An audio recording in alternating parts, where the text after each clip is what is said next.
guys, tingnan nyo ang crab na ito. May napansin lang ako. Tingnan nyo guys ng mabuti. Ito kasi guys, ang sipit niya ay, syempre, ang pagkakaalam ko, same size lang ang mga sipit ng crab. So, tingnan nyo guys, ang init pa naman ito guys habang hinahawakan ko. So, curious lang ako guys, tingnan nyo. Tingnan nyo guys, same size lang ang sipit sa isang crab na ito. So, ayan. Kasi tatlo lang yung crab ko guys, niluto ko. So, now guys, itong isang crab ko ay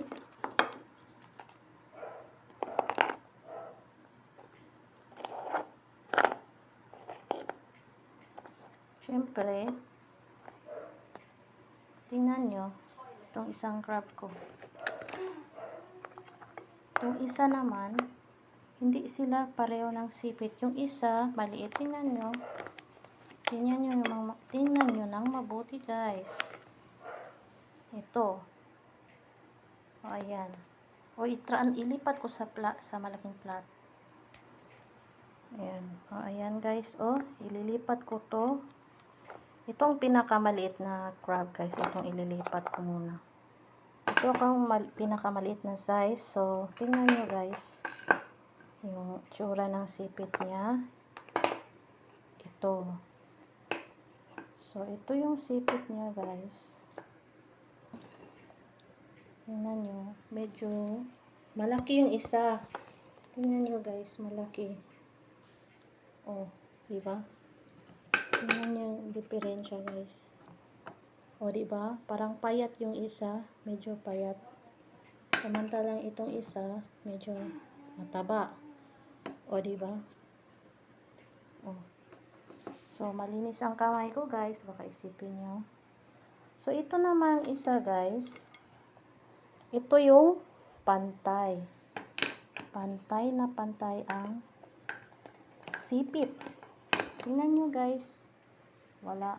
Saka hindi natatanggal yung sipit niya. Hindi kagaya yung natatanggal. Ngayon ko lang na-realize guys. Natatanggal pala yung sobrang laki ng sipit. So, ito pareho ng sipit. Hindi sila natatanggal. I think same lang sila ng size guys. Ay medyo malaki din. May kalakihan konti yung isa. Pero halos magkapareho lang. So, ito talaga guys ang namamangha ako. So, ilipat ko muna itong isa guys. Itong pareho. Hindi natanggal ang sipit. So, ito ang ililipat ko guys. Itong malaki. Pinakamalaking crab. Yan, ito. So, ito ang sipit niya guys. Itong malaki. O, tingnan nyo. Tingnan nyo guys ha. Baka isipin nyo, dito ko kinuha ang sipit. Tingnan nyo. Hindi yan natatanggal. Itong sipit na ito. So, dikit talaga. Malaki din ito siya guys. Tingnan mo. Pero hindi yan natatanggal. So, itong malaking sipit, dito ito sa malaking crab. Kasi tatlo lang yung crab ko guys. So, tingnan nyo guys. Itong isa maliit. So, syempre, dito, yan. Imposible naman sa kanya yung sobrang laki. Sobrang laki ito. So, ang liit lang ng diferensya, diba? Itong crab na ito. So, tingnan nyo naman guys ang diferensya. Siyempre, dito itong pinakamalaking sipit dito sa malaking crab. Kasi ito lang man yung crab na tatanggal. Yung isa, hindi naman natatanggal. So, tingnan nyo guys ng mabuti. Yung sipit niya. Tingnan nyo guys. Binaliktad ko na. Ayan guys, tingnan nyo ng mabuti. Oh. So, para mas klaro. Ouch, ang init. Napasok tuloy ako. Pasensya na talaga guys. So, para makita nyo guys. Kasi kahit ako mahilig magkain ng crab. Pero ngayon ko lang ito napansin. Tingnan nyo naman guys ang diferensya. Ito guys, hindi natatanggal. So, tingnan nyo guys ang diferensya ng crab. Kumpara nito. Oh.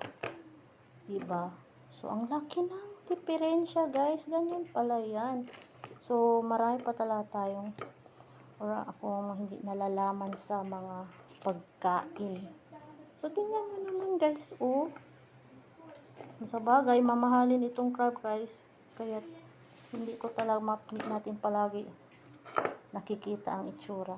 Kasi hindi naman tayo pwede kain palagi ng ganito. Kasi bawal naman din to palagi tayo kumakain ito, guys. Kasi kagaya ko, may ka din, bawal. So, sa mga may high blood, bawal din ito.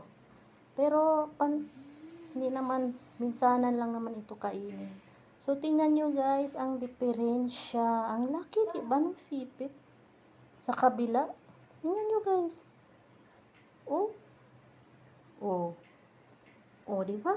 Ang laki. Ang laki ng diferensya. So, ayan guys. Yun lang ang masasabi ko. Tingnan nyo ang pagkakaiba ng sipit na yan. So, okay guys. Yan lang po. Thank you for watching. Yan na yung tatlong crab na niluto ko.